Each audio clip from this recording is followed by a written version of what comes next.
Assalamualaikum warahmatullahi wabarakatuh. Saya Nanda Rodatul Jannah, mahasiswi dari Program Studi Biologi Fakultas Sains dan Teknologi Universitas Islam Negeri Araniri, Banda Aceh.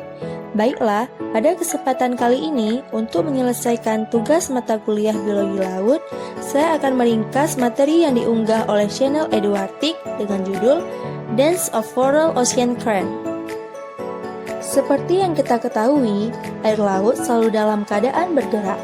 Gerakan air laut ini disebabkan oleh beberapa faktor, seperti angin yang menghembus di atas permukaan laut, percampuran yang terjadi karena perbedaan suhu angin dari luar lapisan laut, perbedaan tinggi permukaan laut, serta pasang surut air laut. Pergerakan air laut ini dikategorikan menjadi tiga. Yang pertama adalah gelombang, yang kedua adalah pasang surut, dan yang ketiga adalah arus. Gelombang adalah partikel naik turunnya air dengan arah tegak lurus, yang mana permukaan air laut akan membentuk kurva atau grafik. Faktor terjadinya gelombang adalah angin. Dorongan angin yang berada di permukaan mentransfer energi ke perairan. Selain itu, gelombang juga disebabkan oleh tekanan tangensial partikel air. Secara umum, pergerakan yang ada di laut dikategorikan sebagai gelombang. Apabila angin yang berhembus semakin kuat, maka gelombang yang dihasilkan juga semakin besar. Gelombang yang besar ini bisa berdampak pada kerusakan pantai, sehingga bisa mengakibatkan terjadinya tsunami. Hal ini dikarenakan gelombang memiliki panjang intensitas yang besar, sehingga mengakibatkan banyaknya terjadinya kerusakan.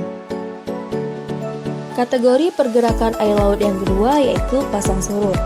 Pasang surut adalah naik turunnya permukaan air laut, yang mana ini disebabkan oleh pengaruh gaya gravitasi bulan dan matahari.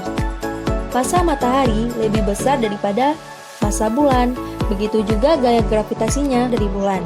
Akan tetapi, karena jarak bumi ke matahari jauh dari jarak bumi ke bulan, maka pasang surut dipengaruhi oleh gaya gravitasi bulan yang lebih besar baru kemudian matahari. Karena gaya tarik bulan lebih kuat dari gaya tarik matahari ke bumi, maka bagian bumi yang terdekat dengan bulan akan ditarik, sehingga permukaan air laut akan naik dan menimbulkan pasang. Sedangkan pada sisi lain yang tegak lurus terhadap poros bumi, air akan bergerak ke samping, sehingga menyebabkan permukaan air surut. Kisaran pasang surut air yaitu perbedaan tinggi air pada saat pasang maksimum dengan tinggi. Dan air pada saat surut itu minimum rata-rata kisarannya 1-3 meter. Perbedaan pasang naik dan pasang surut ini tidak sama di laut terbuka dengan laut yang memiliki banyak selat atau pantai berteluk.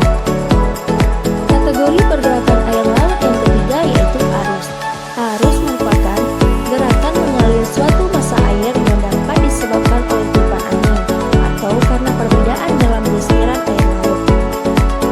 Faktor yang mempengaruhi arus ini ada tiga. Yang pertama yaitu angin. Karena arus itu disebabkan oleh tiupan angin, karena rotasi bumi atau juga bentuk bumi yang bulat, sehingga biasanya arah arus itu menyimpang ke kanan untuk belahan bumi utara dan ke kiri untuk belahan bumi selatan. Yang kedua yaitu tinggi rendahnya permukaan air laut.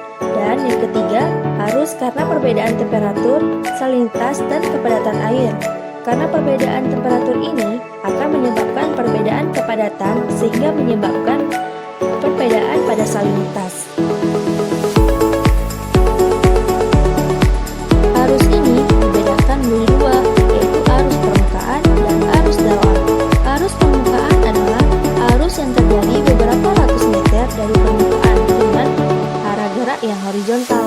Sedangkan arus dalam adalah arus yang terjadi di dasar kolam perairan, arah pergerakannya oleh pola sebaran angin.